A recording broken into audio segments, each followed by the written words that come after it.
Hello. Today we're going to read George Washington Carver by Kitson Jozinka. Who was Carver? George Washington Carver loved studying plants. He showed farmers how to grow sustainable crops. That helped them farm better and eat better. He also found that hundreds of things could be made from peanut plants. Growing peanuts help farmers earn money. Words to know: sustainable, grown in a way that keeps the soil healthy. This painting of George Washington Carver was made in 1942.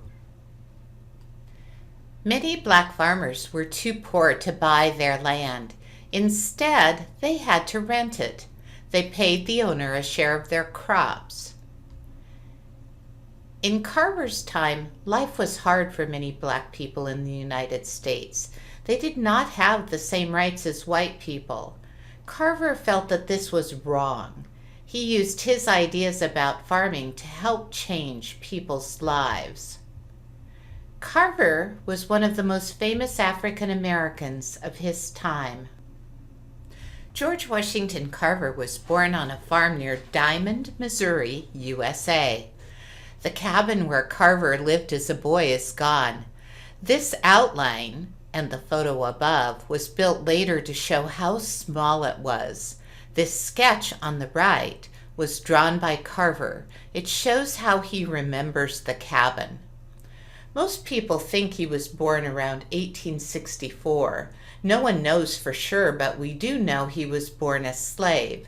Back then, slaves were often given their owner's last name. George's owners were Moses and Susan Carver, so his last name was Carver too. Words to know: slave, a person who is owned by another person. This statue shows Carver as a boy. It stands at the George Washington Carver National Monument in Diamond, Missouri. This was the first national monument to honor an African American. One night, men kidnapped baby George Carver and his mother. He was returned to the farm, but his mother was not. Soon after slavery ended, Moses and Susan Carver decided to raise George. As a boy, he loved to explore the farm. He collected rocks. He grew a garden. He asked questions. In his own words, "When I talk to the little flower or to the little peanut, they will give up their secrets." In his time, Carver grew up in the Midwestern United States during the 1870s. Back then, many things were different from how they are today. Transportation. Many people traveled on foot, in wagons, pulled by horses, or by steamboat or train. Money. Most freed slaves had little or no money. They often traded for things they needed. School. Children went to school in one-room schoolhouses or even old barns. Toys and fun. Children spent time outdoors and played with handmade toys. Food. Few people shopped in stores for food. Instead, they raised farm animals. They also grew fruits and vegetables to feed their families. U.S. events. In 1872, Ulysses S. Grant was re-elected President of the United States. A love of learning. Carver loved to learn, but in his town, black children could not go to school. Carver learned to read at home. He only had one book. In his own words, Carver said, "My soul thirsted for an education." This drawing shows a school for black children during Carver's time. Carver wanted to learn more. At age 13, he left home. He lived with a black family in a nearby town. There he went to a school for black children. Later, Carver wanted to go to college. Many black Americans still faced racism. One school would not let Carver in because he was black. But he didn't give up. He became the first black student at Iowa State College. He studied agriculture. Words to know: racism, the belief that one group of people is better than another. Agriculture, the science of farming. In 1894, Carver got his degree from Iowa State College, shown below. 6 cool facts about Carver. Number 1, Carver grew up on a farm with horses and cattle, honeybees, and wheat crops.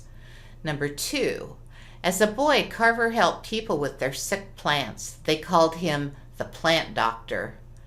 Number 3, the U.S. Navy named 2 ships after Carver. Number 4, Carver added Washington to his name because another George Carver lived in his town. Number 5, Carver loved art. He made paint from berries. He tied twigs together for a brush.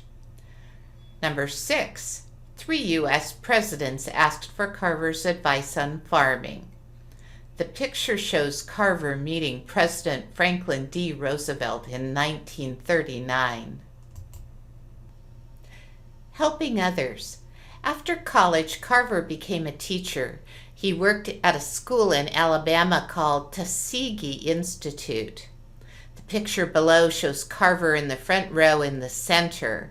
He sits with his fellow teachers at Tuskegee Institute. There, he did important work with plants. He found many new ways to use sweet potatoes and soybeans. He invented hundreds of new things, such as paints, plastics, and dyes. On the picture above, Carver is the second from the right, taught in this lab at Tuskegee Institute in 1906. He also wanted to help farmers. He built a classroom on a wagon. It was pulled by mules. He drove the wagon to nearby farms to teach about agriculture. This was the first wagon classroom Carver used. This picture shows most farmers couldn't come to Carver's classroom, so Carver wanted to bring his ideas to them. Carver thought that planting peanuts could help farmers too. Peanut plants would keep the soil healthy. Farmers could also sell this crop to earn more money. Carver had found more than 300 ways to use peanut plants. They could be turned into glue, medicine, gasoline, and even paper. Carver said a massage with peanut oil would help a sick person. The oil was sold in bottles like these. Good ideas. Carver traveled. He gave speeches about farming. He spoke about peanuts. He also spoke about treating all people fairly. In 1921, he spoke to the U.S. Congress. Some people in Congress didn't want to listen to a black man, but he had good ideas. Finally, Congress listened. They shared his ideas with others. In his own words, Carver said, "I want to feel that my life has been of some service to my fellow man." Below is a timeline. In 1864, Carver was born around this year. In 1865, slavery ends in the United States. In 1877, Carver leaves home to go to school. In 1894, he earns his first degree from Iowa State College. In 1896, he earns another degree from Iowa State College. Hard work. Carver died in 1943. He was around 79 years old. Carver's hard work helped many people. His ideas helped poor farmers have better lives. His story shows the power of learning and helping others. The George Washington Carver Museum at Tuskegee Institute.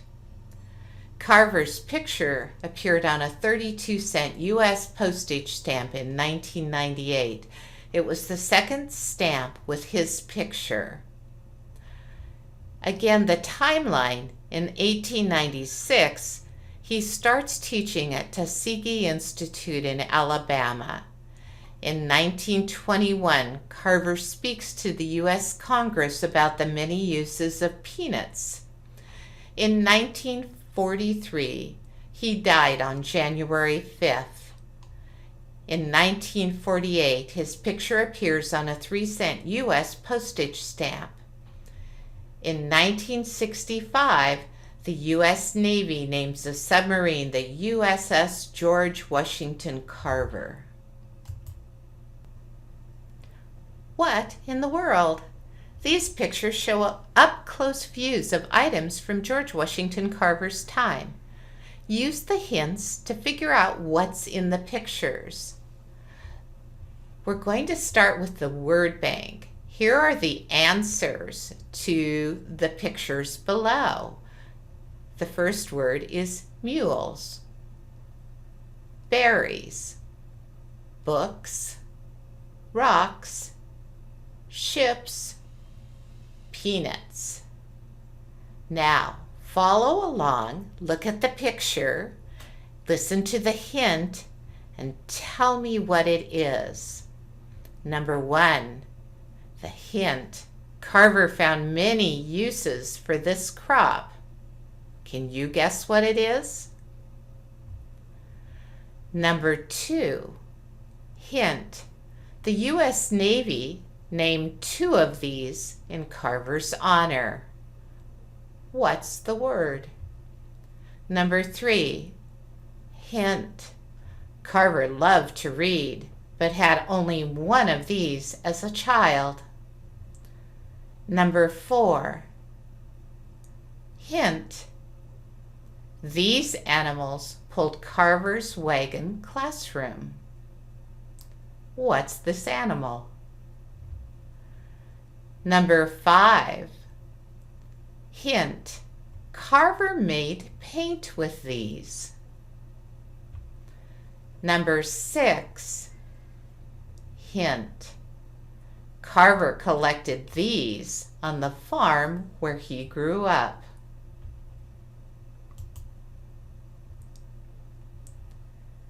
Some words to know. Agriculture, the science of farming. Racism, the belief that one group of people is better than another.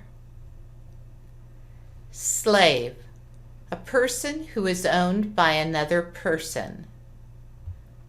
Sustainable, grown in a way that keeps the soil healthy.